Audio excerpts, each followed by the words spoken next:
नमस्कार दोस्तों, ocean network में आपका स्वागत है। आप में से बहुत सारे लोगों को जानकारी होगी, पिछले साल 30 जून यानी 2022 में एकनाथ शिंदे ने मुख्यमंत्री पद की शपथ ली थी और देवेंद्र फडणवीस ने उप मुख्यमंत्री पद की शपथ ली थी। यानी कल इस सरकार को 1 साल पूरा होने जा रहा है और ऐसे अवसर पर देवेंद्र फडणवीस का एक इंटरव्यू सामने आया है। वैसे तो महाराष्ट्र की राजनीति में हम देख रहे हैं कि पिछले कुछ दिनों से लगातार कुछ ना कुछ ऐसा चल रहा है जिसको लेकर के चर्चा चल रही है। इसमें शरद पवार खेमे में भी झगड़े और कुछ ऐसी गतिविधियां सामने आ रही हैं जिनसे पता चल रहा है कि वहाँ तो सब कुछ ठीक ठाक चल नहीं रहा है। उसकी हम चर्चा करेंगे, लेकिन आज मैं सबसे पहले चर्चा करूँगा देवेंद्र फडणवीस के इंटरव्यू की। देवेंद्र फडणवीस ने 2-3 बातें कही हैं। एक तो उन्होंने फिर से इस बात को अंडरलाइन किया है कि जब उन्होंने मुख्यमंत्री पद की शपथ ली थी और अजित पवार ने उप मुख्यमंत्री पद की शपथ ली थी, तो वो शरद पवार के ही कहने पर ली थी। शरद पवार के साथ बाकायदा एक मीटिंग हुई थी। मीटिंग में ये तय हो गया था कि देवेंद्र फडणवीस और अजित पवार दोनों मिलकर के जो नई बनने वाली सरकार है भारतीय जनता पार्टी और एनसीपी की, इसके लिए आगे की दशा दिशा तय करेंगे, रणनीति तय करेंगे, नीतियां तय करेंगे, कार्यक्रम तय करेंगे।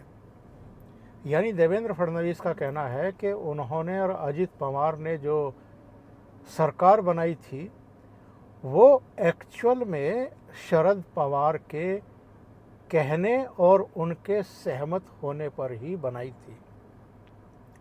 अब सवाल ये है कि अगर शरद पवार की उसमें सहमति थी तो वो सरकार गिर क्यों गई, टूट क्यों गई? और शरद पवार ने उस समय अपने तमाम लोगों को उन होटलों में जाकर के अपने विधायकों को मैनेज करने के लिए और वापस लाने के लिए क्यों भेजा जहां उन एमएलए को ठहराया गया था? आपको याद होगा अजित पवार ने राजभवन को एक सूची सौंपी थी अपने विधायकों की और ये कहा था कि मेरे साथ 32 एमएलए हैं एनसीपी के। उसके बाद शपथ ग्रहण हो गया, लेकिन शपथ ग्रहण सुबह ही सुबह हुआ, 5:30-6 बजे के आसपास संभवतः। और जैसे ही लोगों की आंखें खुली तो उनको लगा कि ये क्या हो गया। और उसके बाद शरद पवार के पास भी लोग दौड़े दौड़े गए। उद्धव ठाकरे ने शरद पवार से संपर्क स्थापित किया कि ये क्या हो गया। मीडिया में ये जानकारी आ रही थी कि शरद पवार ने एक बार फिर यू टर्न लिया है या जो एमबीए बनने वाला था उसको एक तरीके से धोखा दे दिया है। तमाम तरह की बातें हो रही थी और तब शरद पवार ने ये कहा कि जो कुछ हुआ है ये मेरी जानकारी में नहीं हुआ है। फिर कवायद शुरू हुई कि इस सरकार को गिराया कैसे जाए। सरकार तो गिर गई और बाद में उद्धव ठाकरे मुख्यमंत्री बने। एनसीपी और कांग्रेस के सहयोग से वो सरकार भी 2.5 साल तक चली, लेकिन 2.5 साल आते आते उद्धव ठाकरे सरकार हाँफने लगी और टूट गई। विधान परिषद का जो चुनाव हुआ था और राज्यसभा का जो चुनाव हुआ था उसमें बड़ी संख्या में विधायकों ने एक्चुअल में बगावत कर दी थी। उसके बाद एकनाथ शिंदे जो शिवसेना तोड़ कर के भारतीय जनता पार्टी के साथ आए थे वो मुख्यमंत्री बने। उनके साथ शिवसेना के 55 में से 40 एमएलए टूट करके आ गए थे। उनके संसदीय दल में भी बड़ा विभाजन हुआ। 2/3 मेंबर ऑफ पार्लियामेंट भी शिवसेना के टूट करके एकनाथ शिंदे के साथ आ गए। और बाद में जो कुछ हुआ है वो तो आपके बिल्कुल सामने है, उसको रिपीट करने की ज़रूरत नहीं है। संक्षेप में मैं ये बता दूं कि बाद के घटनाक्रम में सुप्रीम कोर्ट से भी उद्धव ठाकरे को मुंह की खानी पड़ी।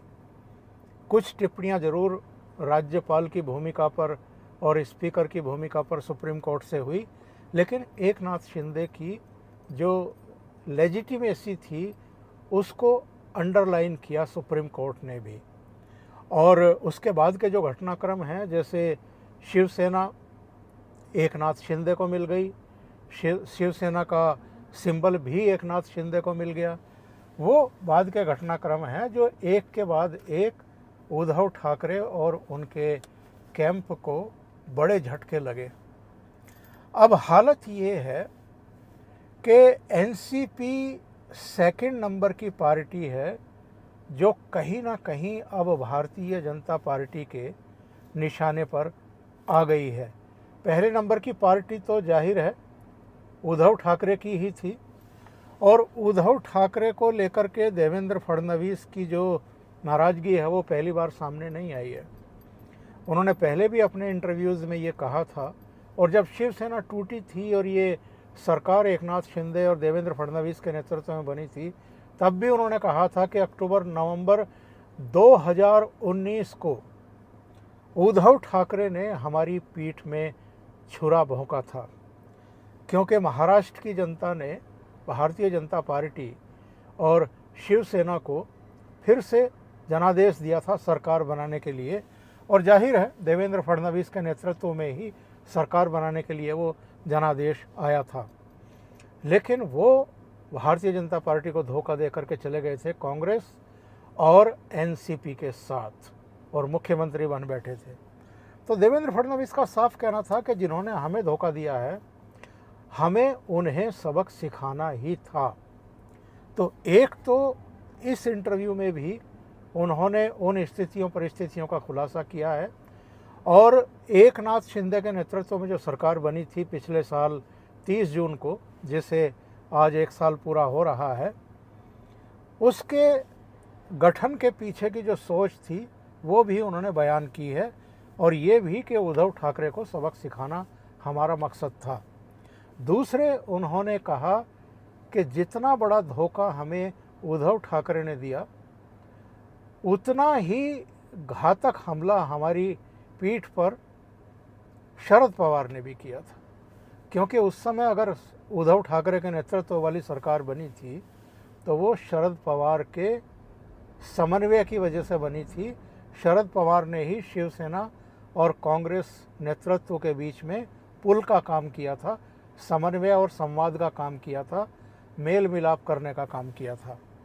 तो वो शरद पवार को भी उतना ही बड़ा जिम्मेदार मानते हैं उस घटनाक्रम के लिए। अब एनसीपी में जो कुछ चल रहा है, बहुत सारे राजनीतिक समीक्षकों का तो ये भी कहना है कि इसके पीछे भी देवेंद्र फडणवीस और भारतीय जनता पार्टी की एक सोची विचारी रणनीति है। और रणनीति क्या है? रणनीति ये है कि एनसीपी को भी उसी तरीके से तोड़ा जाए, खंडित कर दिया जाए, जैसे उद्धव ठाकरे की पार्टी को अब लगभग ख़त्म कर दिया गया, यानी उनके पल्ले में कुछ नहीं बचा है।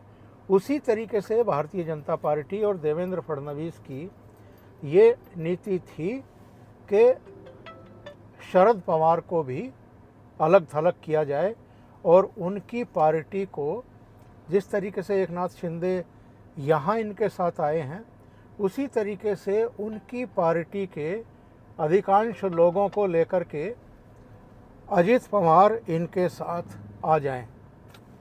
तो ये रणनीति की चर्चा बहुत तेज थी पिछले दिनों, और अजित पवार कुछ चीज़ों को लेकर के अपने चाचा शरद पवार से नाराज़ भी हैं, और जो दोनों चाचा भतीजे के बीच में तनाव चल रहा है उसका नतीजा हम देख भी रहे हैं। कल ही एक मीटिंग का चित्र सामने आया, उसके बैकग्राउंड में एक बड़ा सा पोस्टर लगा हुआ है।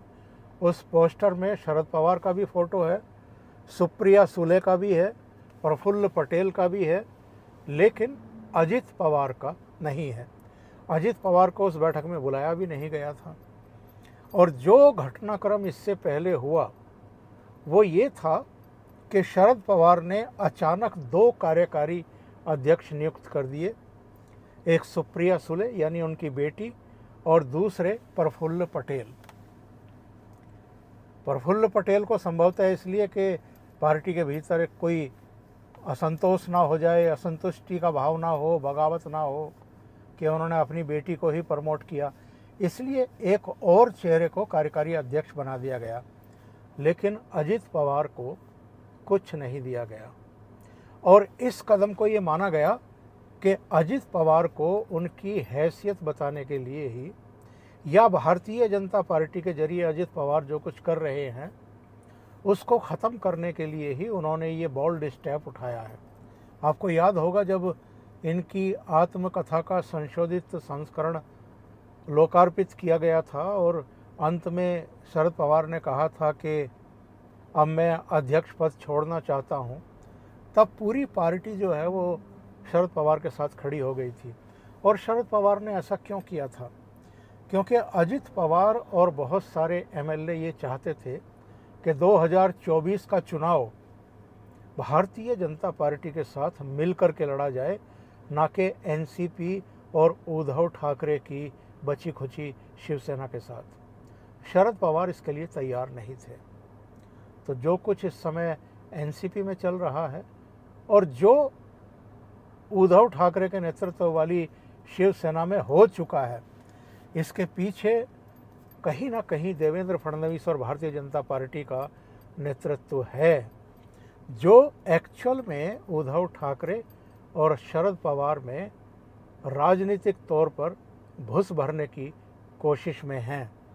तो देवेंद्र फडणवीस ने जो इंटरव्यू दिया है उसमें फिर से एक तो उद्धव ठाकरे पर अटैक किया है और दूसरे शरद पवार पर भी ये कहते हुए हमला किया है कि शरद पवार ही चाहते थे कि भारतीय जनता पार्टी और एनसीपी की सरकार बन जाए और उनकी योजना के तहत ही मैंने और अजित पवार ने उस समय शपथ ग्रहण की थी।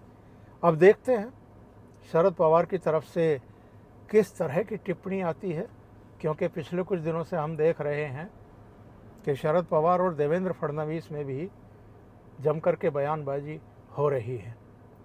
अभी के लिए इतना ही। बहुत बहुत धन्यवाद। अगर आपको ये चैनल और इसके कंटेंट पसंद आ रहे हैं तो लाइक करें, कमेंट करें, वीडियो को शेयर भी करें।